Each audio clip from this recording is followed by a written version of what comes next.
Congressman Leandro Lian Leviste. Kong Lian, masayang hapon po sa inyo. Magandang hapon po. Kamusta po kayo, Kong? Mabuti po. Ayun, no? Tama ho ba? Binata pa kayo? Wala kayong ano? Tama po. Tama. Bata pa eh. Ayaw mo maniwala naman sa... Oo, girlfriend mo, meron naman. Ayun, huwag na natin pag-usapan. Baka malihis tayo sa Yun na nga. topic eh. Ha? Nako. Sen, baka kayo nang pumunat sa ating panauhin ngayon eh. Baka meron po kayong gustong itanong kay Kong Lian. Hindi, ang unang sasabihin ko sapagkat hindi nyo pa siya higit na nakikilala. Siya ay anak ng aking kumare. Senator Loren Ligarda. Nakasama ko ngayon sa Senado. Yes po. At siya, ang una kong pagkakataon na nakausap siya, mga siguro last week yun, Kong, no? Opo. Nakita ko sa kanya yung idealism talaga. Dapat ganun lahat ang mga kongs natin eh. Opo. Hindi lang dahil sa bata. Sana kahit na yung may edad na, yung idealism hindi talaga nawawala eh. Kasi pagka yung medyo tumanda na, kung kailan tumanda, doon na ano eh. Imbes na maging halimbawa, Opo. lalo kang ano eh. Yung nakakalungkot na lalong-lalo na meron nga sang gustong ibahagi sa Magiging ating dapat immature, no? sa atin ngayon si Kong na hindi dapat na nangyayari. Tama lalo po. na kung pag-uusapan ay yung paglalatag ng mga proyekto na makatutulong sa ating mga mamamayan. Yeah. Anyway, Kong, sige, sa kabatiran lang po ng ating mga kababayan, ba't nyo ho ba naging advokasya itong pagbubunyag ng mga hindi magandang gawain ng mga kasama nyo po sa Kongreso? Halimbawa nga po itong congressman na naging contractors, etc. etc. Kong. Ang issue po ay ang DPWH budget ay ibinibigay sa highest bidder. Yes, Kung ikaw po ay isang representante sa Kongreso, hindi ka bibigyan ng budget kung hindi ka papayag na sila ang pipili ng contractor at sa kanila mapupunta ang profit ng proyektong ito. At ito po ay open secret na nagkakaroon ng bentahan ng budget sa DPWH. Pero ako po ay may nakuhang ebidensya mula sa DPWH na pwede ko pong ibahagi. Ayun. Teka, gusto ko lang, ano bang nag-trigger sa inyo? Bakit sinimulan nyo po itong ganitong mga gawain, Sen? Kasi Kong. tayong lahat naman po ay humahanap ng additional budget para sa ating mga distrito. Ayun, okay. Pero ang sinasabi ay palaging kulang. Pero kung willing kang magbayad, meron.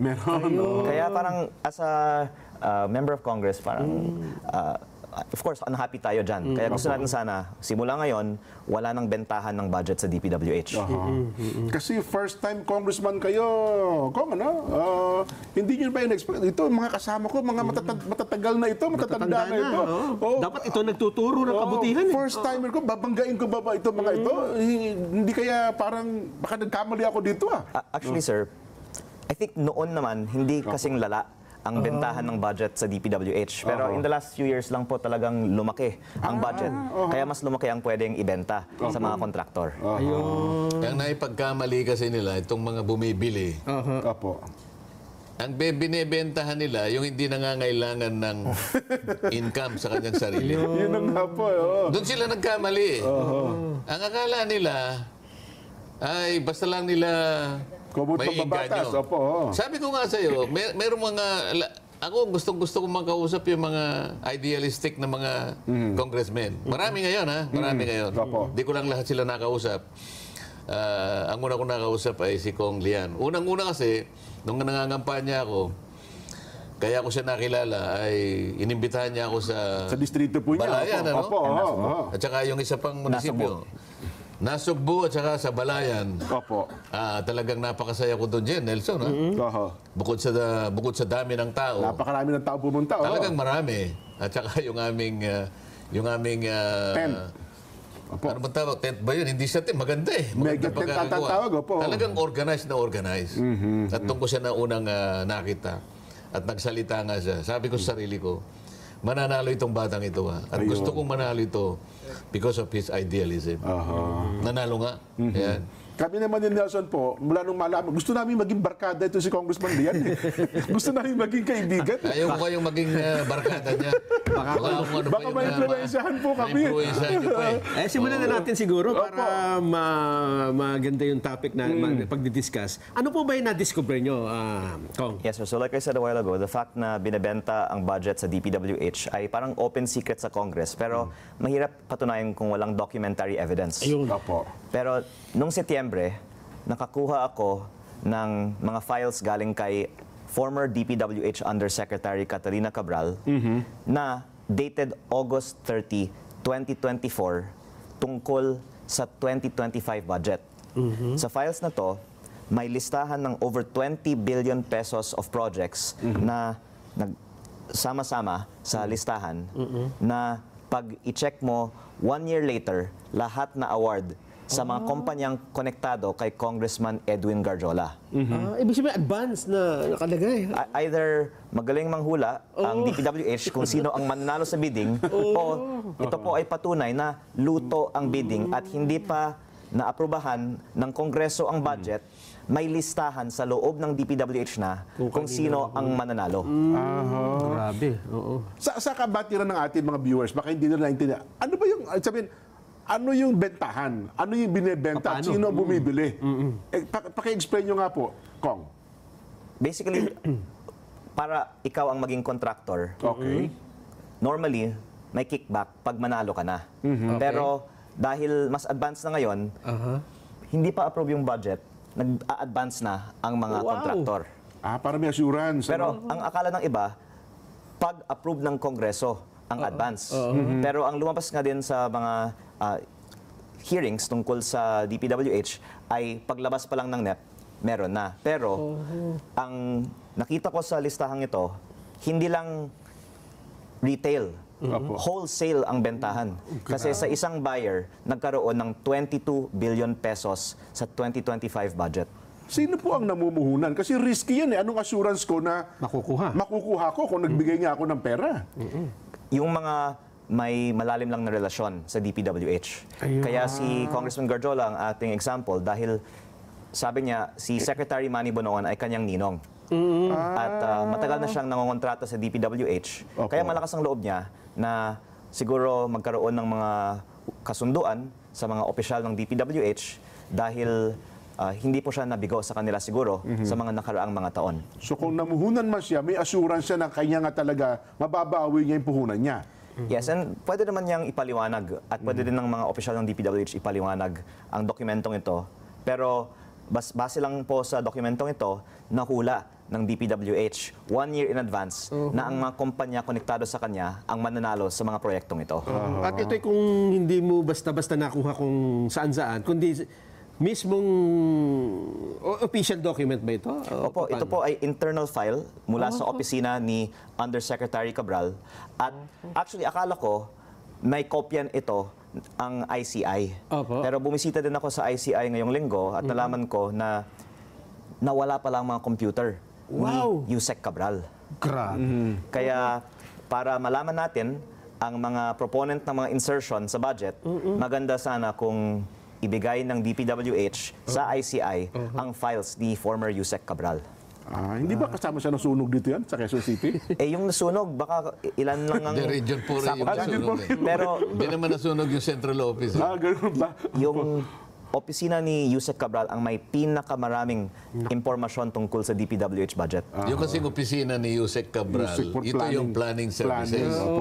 Sa planning services na yan, lahat ng applications hawak niya eh. Opo. So meron siyang information management system, nandyan yung PCMA, nandyan yung MYPS, nandyan yung Survey 123. Opo. Alam mo, lahat ng repository ng data nandun sa services na yon. Kaya tama yung kanyang at ako natutuwa nakakuha siyang ganyan bago nakapag-resign yung undersecretary. Ito matibay na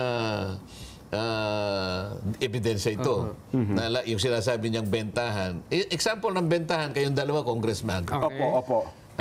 Lalapit yung isang contractor congressman. Okay. Alam niya kasi, gusto niyo bang mapalakihan natin yung yung alokasyon ninyo? Kunwari, distrito mo kasi pangkaraniwan, yung mga malalakas nakakakuha ng higit sa 1 billion eh. Opo. Pagkatapos dadagdagan niya halimbawa, hindi lamang yun. Una, bibilihin niya na yung sa inyo.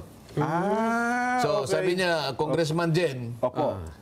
May allotment ako eh. Diba? May, may ano ako, pondo. bibiling ko na yung ano nyo, yung allocation nyo. Opo. Pag binili niya, siya nang mag-execute. Sana mag-implement. Ikaw, pag-uubaya mo sa kanya. Anong ganasa ko doon? Sa distrib- Isang bebenta, bago pa nasa NEP pa lang, Opo. bibigyan ka na niya. Yun ang sinasabi may ni Ikaw. paunang ganun pala. Ngayon, kung meron pa siyang kapangyarihan na dagdagan sa'yo, Opo. pero ibibigay mo rin sa kanya. Yun ang bentahan na sinasabi niya. At itong dokumentong dala niya, napakatibay nito. Oho. Nako. Ngayon po, paano natin natukoy, Kong Lian, na ang nasa likod na itong si Congressman Garjola? Si Anong connect Congressman niya? Garjola mismo ay ang namumuhunan sa mga kontratang ito. Pero sabi niya, si Secretary Manny Bonoan ay kanyang ninong, kaya siya may access siguro sa mga deals. Pero marami po kasing mga politiko ay nagbigay din sa kanya ng mga projects over the years. At iilan sa kanila ay nasa gabinete ngayon. Okay. Pero, of course, we would like to give the benefit of the doubt na may anti-corruption campaign ang ating gobyerno ngayon. At sabi po, by December 15, maraming makakasuhan o makulong. At sana po kahit na kaibigan natin si Congressman Edwin Garjola, hindi natin siya isa-spare kasi I think this is important to put in context. Si Congressman Edwin Garjola ang pinakamalaking contractor sa Kongreso ngayon. Ito po ay ayon din sa ICI. Nung ako po ay bumisita doon, sinabi sa akin ni Commissioner Rogelio Singson, pinakamalaki si former Congressman Zaldico. Pangalawa, si Congressman Edwin Garjola. Pangatlo lang si Diskaya. Mas malakas ito kay... Opo. Kasi si Diskaya ay hindi congressman. Opo. Si Edwin Garjola ay malapit sa mga gumagawa ng budget. Kaya ngayon nang wala si former Congressman Zaldico sa Kongreso, pinakamalaki na ngayon na DPWH contractor sa Kongreso, si Congressman Garjola. Pero nabanggit ng ICI, ngayon lang nung bumisita ako sa ICI, nabanggit si Garjola sa kanila. Ayun. At I guess kasi flood control ang focus ng investigasyon so far. Pero si Congressman Garjola ay malaking contractor sa roads. Pero hanggang ngayon, ang dami pang mga bentahan ng projects sa mga roads ng DPWH. Kaya mabuti po sana wag nating i-spare ang isa sa mga pinakamalaking contractor. Ibig sabihin yung kumpanya mismo ba? Sabihin, kumpanya ba mismo ni Congressman Garjola nag-i-implement ng project o ibinebenta rin niya sa ibang mga contractor sa bawat lugar? Magandang punto po yan. Sa aking distrito, 1/3 ay nasa pangalan ng mga kumpanya niya, 2/3 nasa pangalan ng ibang mga kumpanya. Pero alam ko kanya, dahil kinausap niya ako, humihingi ng tulong para aprubahan ng local government ang proyektong yon. At ang research po namin, sa buong bansa, may 42 billion pesos sa pangalan ng kanyang mga kumpanya. Pero baka kung isama natin yung mga hindi na sa kanilang mga pangalan, ay mahigit 100 billion pesos ang mga kontrata niya, bukod pa sa mga nabenta niya na hindi natin matitrace kung wala po tayong documentary paper trail. So nationwide din pala ang operation niya, no? Opo, ang listahan pong ito ay baka 100 mga probinsya. At minsan hindi naman po kasama ang mga district congressman dito at may coin term nga po ng sagasa, di ba po? Na basta biglang may bilyong pisong proyekto sa distrito ng congressman, nasasabihin ng DPWH, iba yung nagpapondo ng proyektong yan. Ang pinag-usapan natin, Jen Nelson, ay itong bentahan ay isa lamang na component ng sistema na bulok sa DPWH na pinipilit kong ibaling sana doon. Although ang pinag-usapan muna sa ngayon ay flood control, pero ito mas malawak ito. Hindi lang flood control ito. Pati pala roads, Kahit anong klaseng government project, nabibigyan nila, na-impluensya nila dahil nga yung mga proponents, kagaya ng contractor ka na, congressman ka pa, napakalaking impluensya nun. Hindi pang karaniwang congressman yun. Contractor, congressman, at may contact pa siya. Yung mga proponents, kasama doon sa system na pinag-uusapan sa Blue Ribbon Committee. Itong mga ito, isa lamang sa mga manifestation. Pero kung makikita mo, talamak na ito. Kung Lian, hindi ito magagawa ni Kong Garjola kung mag-isa lang siya. Natukoy niyo ba kung sino mga galamay niya sa Congress? At saka bukod, siyempre, sabi niyo, ninong niya si Congressman Manny Bonoan, si Secretary Manny Bonoan eh. Well, in this case, yung mga projects niya ay nanggaling sa DPWH, hindi sa Kongreso. Kaya siguro meron certain amount ng budget na ang central office ng DPWH ay nag-allocate, doon siya kumuha. Yung 6 na project niya sa aking distrito ngayong taon, lahat ng galing sa DPWH, hindi po sa Kongreso na insertions. Tama yung sinasabi niya. Dahil sa NEP pa lang, sabi ko sa iyo, Oo, NEP pa lang. maraming stages yung pagbabloat ng budget. Dito lang sa NEP, Meron na pala. gagawin nila yon. Yung tinatawag nilang allocables. Nagagawa nila talaga yon. Pwede silang pumasok doon sa pangako na, magkakaroon ka rito. Sigurado na. Ako na bibili niyan. Pero hindi ibig sabihin na walang kinalaman ng mga congressman sa budget mula sa DPWH. Kasi para hindi halata ang insertion ngayon, ang ginagawa, pinapasa na lang ang listahan sa DPWH. Tapos pinapalabas ng DPWH na galing sa DPWH ang mga proyektong yan. Pero tumitimbre pa rin. Tumitimbre pa rin sa mga district congressman. Nanggagaling ang mga listahan sa mga Sa district congressman. congressman. Kasi sila nagsasubmit ng project sa kanilang lugar. Magkakutsaba talaga yun. Ang facility kasi ngayon, dahil nga sabi ko nga sa'yo, si Yusek Cathy Cabral, planning services, ang daling ipihit yun eh. Ang daling ipihit, sasabihin lang, madali niyang gawin sapagkat nasa kanya yung mga applications eh. Yung IMS nandun. Pati nga yung tinatawag na HDM4, yung density ng road. Pwede niya sabihin na, yun, dapat anuhin na yun. Pati bridges nasa kanya. So, pwede niyang ipihit sa pakikipagtulungan nitong mga contractors, hahanapan niya ng avenue kung saan lahat. Kaya makukuha nila eh. So, para sasabihin nilang density ng road system na to, ito yung mga i-repair. Kaya na sa isang araw pwedeng i-drawing lahat yan. So, ang connivance talaga, DPWH at saka yung proponents nandun sa Kongreso. Talagang nangyayari yan. Iyon pala. Nako. Pero dahil sa pagbubulgar niyong ito, ano ang naging reaksyon po ng House leadership, Kong Rian? Actually, maraming mga miyembro ng Kongreso ay galit din kay Congressman Garjola kasi parang sobra naman ang ginagawa niya. Kahit na maraming ibang mga congressman gumagawa ng pareho sa ginagawa niya dahil napakaraming mga kontrata ang nakuha niya sa DPWH at napaka-extravagant ng kanyang lifestyle. Sabi ng ibang mga miyembro ng Kongreso, mabuti naman na may nagpakita na hindi sang-ayon ang Kongreso sa mga gawain Yun niya. ang puntong gusto kong makilala nyo, makita nyo. Opo. Si Congressman Garjola, kasama niya sa Congress. Opo, Sen. Pero hindi siya natakot, hindi siya nangimi na ihayag yung hindi magandang ginagawa. Katulad ko, nakita nyo, kapareho kong Deputy Speaker. Ito kasaysayan na to. Ako lamang ang Deputy Speaker na pinausisa ko ang kapwa ko Deputy Speaker. Siya rin ang Congressman. Pinauusisa niya ngayon sa pagitan ng ebidensya na akala kapwa niya Congressman. Sinong gagawa niyan? Yung matibay ang dibdib sapagkat idealistic siya. Tama nga. Yan ang gusto ko mapansin ng kababayan natin. Kailangan natin ng mas maraming ganyan. Kailangan nating maraming liyan. Libiste. Kahit di masyadong guwapo. Basta ang idealistic, kagaya niya. Pero sa kanya wala ka na masasabi. Guwapo na, idealistic pa. Mayaman pa, no? Yun pa Anyway, Kong Lian, gaano tayo kaseryoso dito? Ano ang goal mo rito? Kung ikaw ang tatanungin. Unang-una, ang sagot ko sa una niyong tanong ay gusto ko tama ang sistema ng pag-allocate ng budget at wala nang bentahan sa 2026. Ngunit sa research ko, meron bentahan mula sa DPWH hanggang ngayon.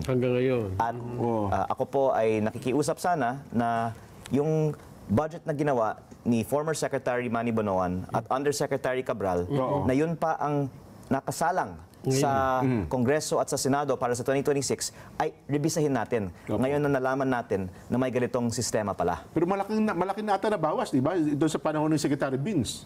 Opo, pero yung natira ay galing pa sa Bonoan at Cabral time. At may mga bago pa rin mga insertions mula sa team ni Secretary Vince para sa mga lugar na konti lang ang tao at ang balita po, Sen, ay kung saan may congressman na contractor, nagkakataon, doon din, malaki ang budget. Kaya ako po ay hindi nag-reach ng conclusions. Pero nagtatanong lang ako, bakit kaming mga distrito na maraming tao, maraming pangangailangan, hindi kami nabibigyan ng budget. Pero maliit na distrito, pero ang congressman ay contractor, binibigyan ng malaking budget. Meron siyang sparring partner dyan sa Congress eh. na dating representante din ng yung kanila yung party list group ni Kong Garjola, yung 'di ba, yung construction workers yan, 'di ba? Ang unang representante po niyan si Congressman Romeo Momo eh. 'Di ba? Na tumakbo sa district, ang nagpapalit sa kanya si Garjola. Dating DPWH. Dating DPWH Undersecretary. Wala ba kayong imbestigahan lang? Hindi tayo nagpaparatang. Kundi baka naman may mahukay din kayo, Kong Lian. Naku, Sen, gagawa tayo ng bagong mga kaaway dito. Si Kong Momo po ay chair ng Public Works Committee. Ayun na nga po, isa pang chairman ng Hanggang ngayon. House Committee on Public Works. Ako po ay nakafocus po kay Kong Garjola dahil may proyekto siya sa aking distrito. Ayun. At ito po ay para sa interes ng aking distrito. Di ba, Linjen, yung pinangangambahan niya na maring nauulit pa rin sa 2026 budget, di pa naman tapos yung plenary debates namin. Opo. Kung makakuha ko sa kanya ng mga matitibay na ebidensya na nakaraan, ang dami pang nakasabit na mga bentahan dyan. Tama po, tama. Pipilitin natin na maihayag yan, ma-address natin, mabawasan kung kinakailangan. Hindi man lahat, dahil sa alam mo, napakahirap talaga niyan. Opo. Pero gagawa tayo ng paraan na ma-address natin ang malaking bahagi niyang bentahan na yan. Kong Lian, bitin kami. Pwede ba magkaroon tayo ng part 2? Malapit na naman ata. O kaya gusto nyo, kayo ang pang-Webes namin. Ano ho yung mga mahalagang bagay po nandiyan sa gusto nyo sabihin sa ating palatuntunan? Meron tayong mga ilang minuto po. Baka meron kong kaming hindi na itanong na importante po masabi ninyo, Kong Lian. Well, I think the most important thing is to fix the budget moving forward. And tulad po ng nabanggit ni Senator Marcoleta, na nasa Senado pa naman ang budget ngayon at sana hindi mauulit ang ganitong sistema sa DPWH. Ang inyo pong mensahe sa ating mga followers, viewers, etc. Kong Lian. Maraming salamat po sa opportunity to guest on your show and I hope to be back again. Yes po. Gawin na natin kayo regular dito. No? Biglang dami ng followers at viewers natin eh. Sen, baka may mensahe po kayo sa ating mga taga-subaybay. Wala na tayong oras eh. Oo nga po. Meron Siguro pa po. magpasalamat na lang 3 tayo. minutes po, Sen. Opo. Pasalamatan natin si Kong Lian sa kanyang mga inihayag. Makakabuti po ito sa ating bansa, lalong-lalo na po sa paglalatag ng ating mga budgets. Opo. Ayan. Kung